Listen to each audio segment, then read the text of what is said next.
What's up, Falcons Nation? It's your boy Jew coming at you with another Atlanta Falcons video. As always, Falcons Nation, rise up. In today's video, I would like to talk about cornerback D. Alford. But if you're new to the channel, please hit that subscribe button. Hit that notification bell so you know when I've done Atlanta Falcons content or NFL content. If you'd like to follow your boy on Twitter and Instagram, you can follow me at Jew Talk Sports. And if you'd like to be a part of my Jew Talk Sports membership, you can hit that join tab here on the channel as well. But with that being said, let's jump right into the video.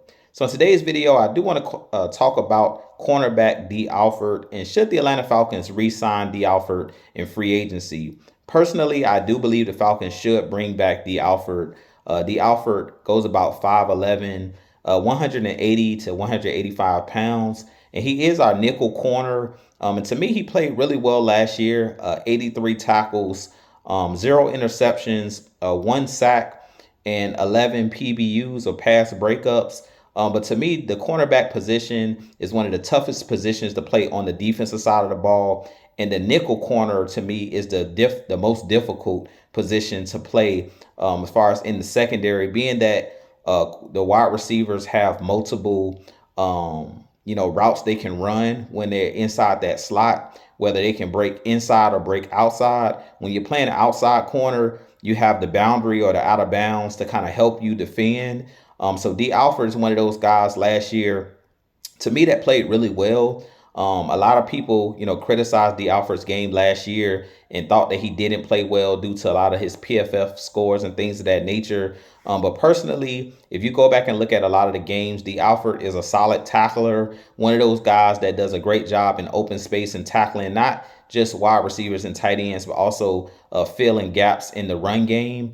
D. Alford is one of those guys that is really good as far as ball skills, being able to break up passes, being able to anticipate where the quarterback is looking to throw the football. I really feel like a majority of the struggles that we've seen late in the season and even earlier in the season in the secondary had to do with how much we played off that line of scrimmage as far as the scheme and things of that nature under Jimmy Lake and under Raheem Morris. I really feel like our secondary looked a lot worse than it was last season at times because we weren't bringing a lot of pressure on quarterbacks, because we were, playing with a cushion in that cover 3, playing 8 to 10 yards off the ball. I really feel like that was the main issue with the secondary last year. But I do believe because the Falcons right now don't have a lot of money as far as in the salary cap and things of that nature, D. Alford should be a player that you can bring back because he's a restricted free agent. We can match any offer from any other team if they try to sign D. Alford. And I really feel like Raheem Morris talked all year long about D. Alford being one of the key pieces to the Atlanta Falcons defense because he plays in that slot. And his ability basically to do a solid job in, covering guys and things of that nature. But I really feel like D. Alford, if we are able to improve our pass rush, I really feel like you'll be able to see D. Alford's full potential. I really feel like the secondary just as a whole, we didn't see guys like Justin Simmons' full potential. We didn't see the full potential of this defense because our defensive line didn't do a solid job of pressuring the quarterback and things of that nature. And I really feel like it was scheme related. So D. Alford's one of those guys that because he's 27 years old, he's still in his prime. And I really feel like you could sign him to like a 2 or 3 year deal and it won't be a whole lot of money. I don't see another team offering D. Alford a huge contract. Now, I could be mistaken. Maybe there's a team out there that, offers D. Alford more than the Falcons are willing to pay. But personally, I don't think that it's going to be a team out there that's going to break the bank for a D. Alford. And because D. Alford knows the scheme, familiar with the coaching staff and things of that nature, familiar with the guys that are currently in this secondary, being that he's been on this team for the last 3 years. If I'm the Falcons, I'm looking to bring D. Alford back on a solid deal. I think you can get him for a reasonable deal, maybe a 2 to 3 year deal to bring him back. But with that being said, you guys give me your thoughts on D. Alford. Do you believe that D. Alford should be a player that should be signed or re-signed by our Atlanta Falcons?